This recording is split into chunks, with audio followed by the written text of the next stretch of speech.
अस्सलाम वालेकुम बच्चों, आज हम डिस्कस कर रहे हैं the difference between the two types of nucleic acid. The one is DNA and RNA. तो चलिए आइए देखते हैं इनमें क्या डिफरेंस है। डीएनए में जो न्यूक्लियोटाइड है दिस इज डीऑक्सीराइबोन्यूक्लियोटाइड। आरएनए के न्यूक्लियोटाइड के लिए हम टर्म यूज करते हैं राइबोन्यूक्लियोटाइड। इसको डीऑक्सी कहने की रीजन क्या है? The sugar which is used in DNA is deoxyribose और जो RNA में sugar use होती है that is ribose. So this is the main reason जिसकी वजह से इनकी न्यूक्लियोटाइड की नेम भी चेंज हो गई। नाइट्रोजनस बेसिस DNA में होती है एडेनिन, ग्वानिन, साइटोसिन और थायमिन और RNA में होंगी adenine, guanine, cytosine and uracil. DNA is a double stranded structure, RNA single stranded structure, लेकिन सम टाइम ये फोल्ड बैक होकर डबल हेलिकल स्ट्रक्चर बना सकता है, लेकिन basically this is a single stranded structure. अब अगर हम लोकेशन को डिस्कस करें तो डीएनए कहां पर प्रेजेंट होता है? इन द न्यूक्लियस, क्रोमोसोम में, माइटोकॉन्ड्रिया और क्लोरोप्लास्ट में भी कुछ अमाउंट डीएनए का प्रेजेंट होता है। आरएनए को अगर हम डिस्कस करें तो प्रेजेंट है साइटोप्लाज्म में यानी राइबोसोम्स में, रफ एंडोप्लाज्मिक रेटिकुलम में, माइटोकॉन्ड्रिया में, क्लोरोप्लास्ट में और न्यूक्लियस में इसके सिंथेसिस होती है। फंक्शन क्या है डीएनए का? इसका मेन फंक्शन है इनहेरिटेंस, जबकि main function of RNA is protein synthesis. Amount को डिस्कस करें तो डीएनए का अमाउंट फिक्स्ड होता है सेल्स के अंदर, क्योंकि फिक्स नंबर ऑफ क्रोमोसोम्स होते हैं सेल्स में, और आरएनए का अमाउंट जो है वो सेल टू सेल वेरी करता रहता है। अमाउंट ऑफ डीएनए में एक और बात दी कि जो जर्म लाइन सेल्स होते हैं वहां पर अमाउंट ऑफ डीएनए जो है वो हाफ हो जाता है as compare to the somatic cells. इसी तरह से डीएनए में हम फर्दर टाइप्स को डिस्कस नहीं करते, लेकिन जब हम आरएनए की बात करते हैं तो उसमें कुछ हम टाइप्स को भी डिस्कस करते हैं, जैसे कि messenger RNA, ribosomal RNA, transfer RNA. तो ये था difference between DNA and RNA. Okay class, अब हम डिस्कस कर रहे हैं वाटसन एंड क्रिक्स का double helical structure of DNA, जिसके लिए हम टर्म यूज करते हैं scale model of DNA. Scale model of DNA को समझने के लिए स्ट्रक्चर को पहले हम डिस्कस कर लेते हैं। आपके सामने ये स्ट्रक्चर है न्यूक्लियोटाइड का। This is the phosphate group, this is pentose sugar और यहाँ पे नाइट्रोजनस बेस अटैच्ड है। तो देखिए बहुत सारे न्यूक्लियोटाइड एक दूसरे के साथ अटैच होकर फॉर्मेशन किसकी करेंगे? पॉलीन्यूक्लियोटाइड चेन की। यहां पर आपने देखना ये है कि पॉलीन्यूक्लियोटाइड चेन कि यहाँ इस एंड पर प्रेजेंस है 5 प्राइम की, और यहाँ पर कौन सा वाला कार्बन जो है वो फ्री एंड के साथ है 3 प्राइम एंड। दूसरी तरफ जो आपको चेन नजर आ रही है दिस इज इन्वर्टेड चेन, इसके बिल्कुल ऑपोजिट है, उलट हुई, यानी इसकी एंटी पैरेलल हुई। यहां पर भी देखें again the phosphate group, pentose sugar और नाइट्रोजनस बेसिस देयर, लेकिन आपने देखे कि यहाँ की जो डायरेक्शन है this will be 3 prime to 5 prime. तो इट मींस कि दोनों चेन एक दूसरे के क्या है? एंटी पैरेलल है। तो हमें यहाँ से अभी तक तो ये पता चला कि वाटसन एंड क्रिक्स ने ये बताया कि डीएनए कंसिस्ट करता है 2 स्ट्रैंड्स पर, और वो दोनों स्ट्रैंड्स एक दूसरे की एंटी पैरेलल होते हैं। इन स्ट्रैंड्स के अंदर जो इसकी बैकबोन होती है, जो मेन स्ट्रक्चर होता है, ये वाला मेन स्ट्रक्चर जो आपको इन स्ट्रैंड्स में नजर आ रहा है, ये बनता है फॉस्फेट ग्रुप से और पेंटोज शुगर से, और इन दोनों स्ट्रैंड्स के दरमियान में जो एक कनेक्शन लिंक बनता है वो किसके दरमियान में बनता है? नाइट्रोजनस बेसिस के दरमियान में। फिर उसने ये बताया कि ये जो नाइट्रोजनस बेसिस है इनके दरमियान में कॉम्प्लीमेंट्री पेयरिंग होती है, जैसे कि ए हमेशा पेयरिंग करेगा टी के साथ, जी हमेशा पेयरिंग करेगा सी के साथ।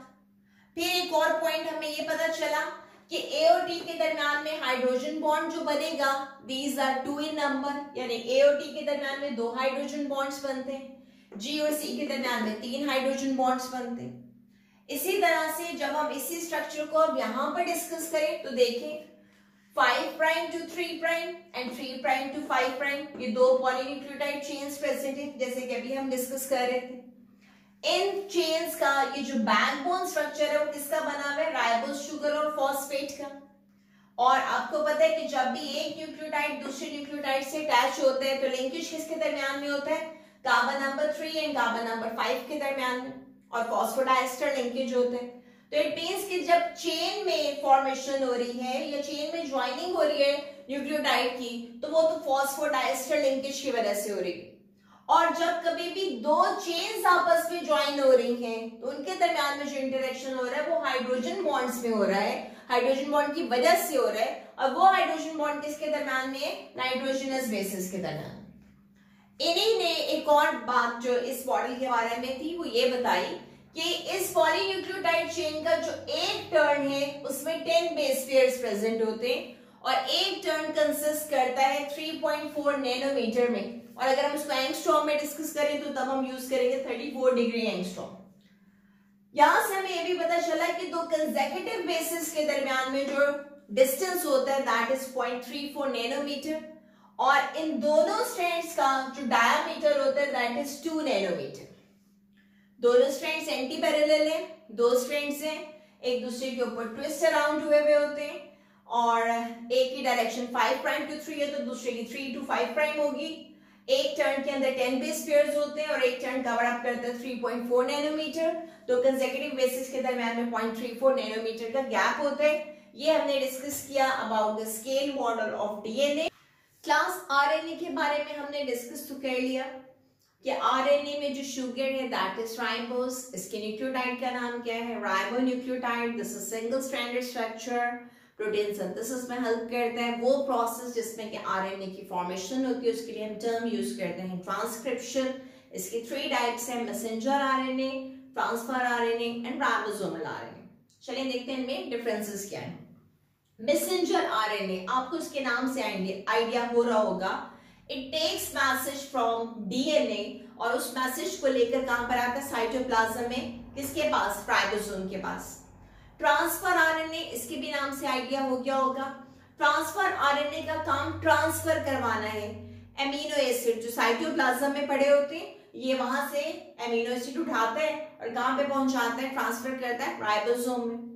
राइबोसोमल आरएनए ये साइट प्रोवाइड करता है प्रोटीन सिंथेसिस के लिए, या यूं कह लें कि ये राइबोसोम का स्ट्रक्चर बनाता है। और आपको पता है कि ribosome itself is a protein factory.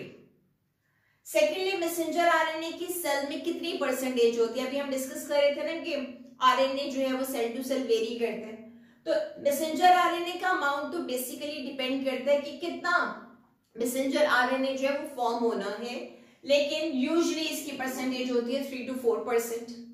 TRNA present होता है सेल में अराउंड 10 to 20% और जो सबसे ज्यादा अमाउंट होती है सेल में जिस आरएनए टाइप की that is ribosomal RNA which is 80%। अगर हम लेंथ को डिस्कस करें तो मैसेंजर आरएनए की लेंथ वेरी करेगी, depends upon the size of the gene. अगर हम टीआरएनए की बात करें तो this is around 75 to 90 nucleotide, सबसे स्मॉलेस्ट साइज है टीआरएनए का पूरे आरएनए में। और अगर हम राइबोसोमल आरएनए की बात करें तो इसका साइज होता है 100 to 200 न्यूक्लियोटाइड। मैसेंजर आरएनए में एक बात और आपने याद रखनी है कि यहाँ पे 3 बेसिस 3 न्यूक्लियोटाइड मिलकर फॉर्मेशन करते हैं कोडोन की, और ये 3 बेसिस मिलकर फॉर्म करेंगे एक एमिनो एसिड। टीआरएनए में 20 डिफरेंट काइंड की टीआरएनए 20 डिफरेंट टाइप के एमिनो एसिड्स को कैरी करते हैं या पिक करते हैं। इसी तरह से राइबोसोमल आरएनए के लिए एक और बात आपने क्या याद रखनी है कि राइबोसोम के अंदर 50% राइबोसोमल आरएनए प्रेजेंट होता है और बाकी का 50% प्रोटीन प्रेजेंट होता है। ये था हमारा आज का लेक्चर। होपफुली आज के लेक्चर में आपको कोई भी प्रॉब्लम नहीं होगी। कमेंट करना, लाइक करना और सब्सक्राइब करना ना भूलिएगा। अपना ख्याल रखें। अल्लाह हाफिज।